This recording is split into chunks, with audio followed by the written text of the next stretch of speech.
Assalamualaikum warahmatullahi wabarakatuh.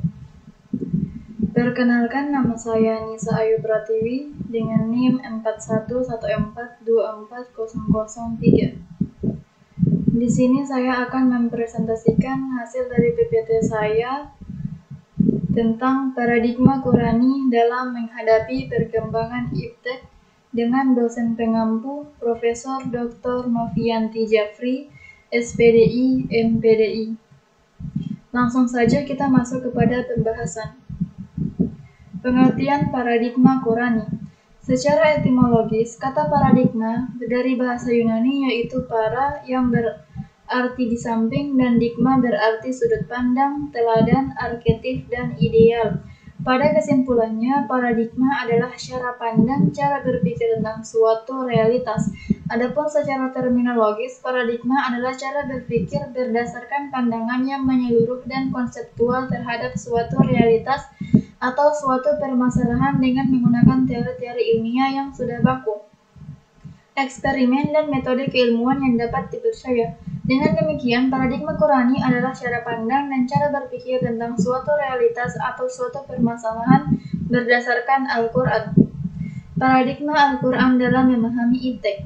Paradigma Al-Quran berarti sebuah konstruksi pengetahuan yang awalnya dibangun untuk membentuk perilaku yang sejalan dengan sistem Islam, termasuk sistem ilmu pengetahuan. Paradigma Al-Quran dimanfaatkan sebagai mode of thought, mode of inquiry, yang menghasilkan mode of knowing, sehingga dalam hal ini Al-Quran diharapkan dapat membangun suatu konsep pengetahuan untuk memenuhi realitas sebagai Al-Quran memahaminya.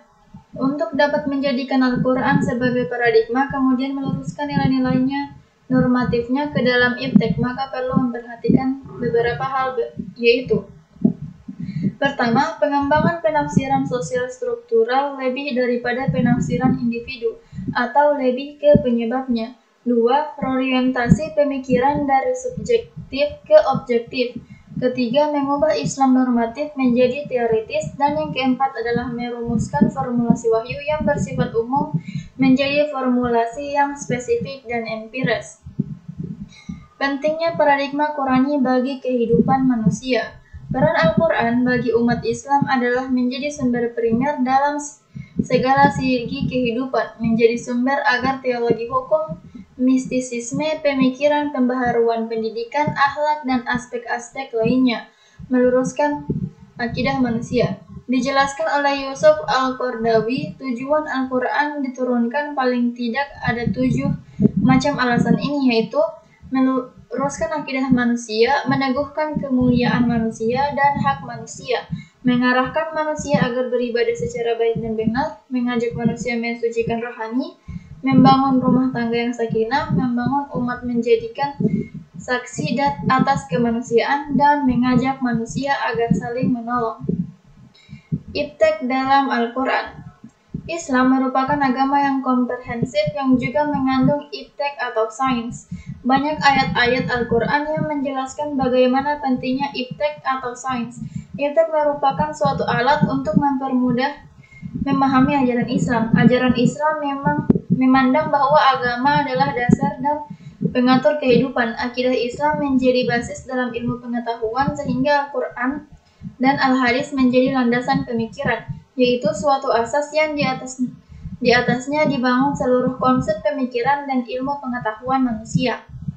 Islam memerintahkan manusia untuk membangun segala pemikirannya berdasarkan akidah Islam, bukan lepas dari akidah itu. Ini dapat kita pahami dari ayat yang pertama kali turun, yang berbunyi, Bismillahirrahmanirrahim, Iqra' bismi rabbikal ladzi khalaq, yang artinya, bacalah dengan menyebut nama Tuhanmu yang menciptakan. Quran Surah Al-Alaq ayat 1. Ayat ini berarti manusia telah diperintahkan untuk membaca guna memperoleh berbagai pemikiran dan pemahaman. Tetapi segala pemikiran pemahaman itu tidak boleh lepas dari akidah Islam, karena Iqra' haruslah dengan bismi rabbika, yaitu tetap berdasarkan iman kepada Allah yang merupakan asas Islam. Peran Al-Quran dalam perkembangan sains dan teknologi. Menurut Islam, ilmu memiliki peran yang sangat penting dan menempati kedudukan yang tinggi di hadapan Allah. Bahkan Islam identik dengan ilmu pengetahuan. adalah Islam dan Islam adalah pengetahuan. Islam menjadikan sains sebagai istilah dan tujuannya. Islam menyamakan mencari ilmu dengan ibadah. Islam percaya bahwa iptek terkait dengan konsep tauhid yang merupakan satu kesatuan dengan cabang ilmu lainnya. Sains dan teknologi merupakan dua hal yang selalu bersama. Sains merupakan ilmu pengetahuan yang terus dikembangkan oleh manusia menjadi sebuah teknologi modern guna mempermudah kehidupan manusia.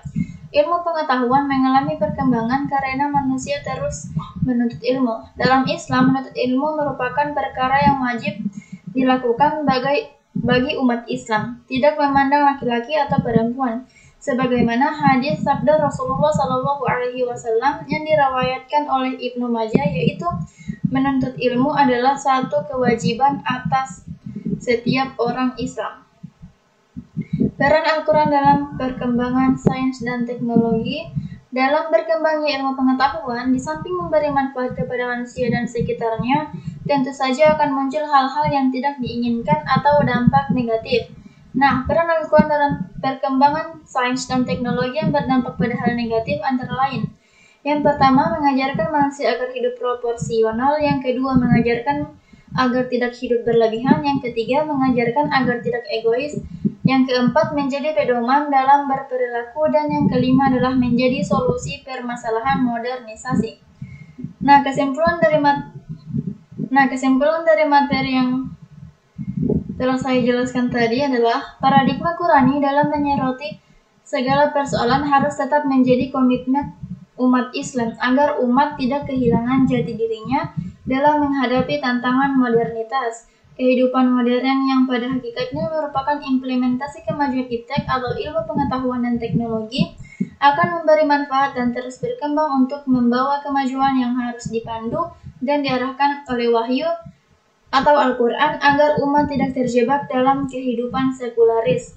Sekularisasi hanya akan mengikis keimanan yang ada di hati umat dan akan melahirkan generasi yang bersikap mendua dalam kehidupan, yaitu suatu sikap hipokrit yang harus dijauhkan dari kepribadian umat Islam.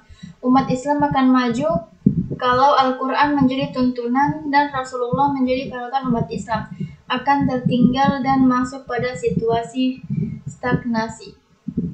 Nah, itulah presentasi dari saya. Mohon maaf jika ada kesalahan kata atau pengucapan yang kurang dipahami. Wabillahi taufiq wal hidayah. Wassalamualaikum warahmatullahi wabarakatuh.